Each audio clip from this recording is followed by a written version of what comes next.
Mi, građani Brzog Broda, pogotovo stari sedeoci koji posedujemo naše imanje, koji živimo trenutno sa 70% obradljivog zemljišta, nikakvih prilazi nemamo već 2 do 3 godine preko mosta. A jedini prilaz i prelaz preko tog mosta je taj.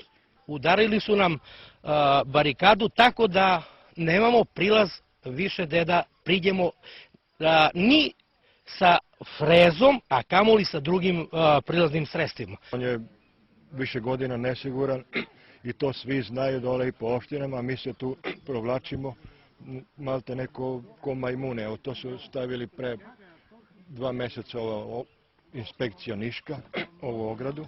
A ja bi najradije, kao građanin, da mi svi građani se skupimo, da zapalimo taj most.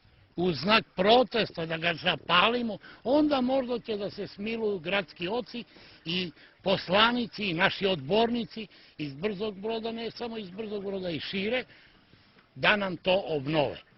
Svoji poslovi obavljamo sa kolicima, mislim sad se malo izražavam onako, i ručnim radom sa konopac i na grbinu šta možemo da prenesemo preko mosta. Most je toliko nesposoban i nije nam garantovan da možemo sigurnošću da prođemo.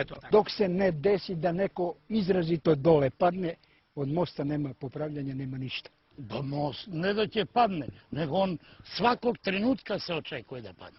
Ja sam Živković Slobodan, polupoljoprivrednik, čovek koji su mi isterali iz elektronske industrije.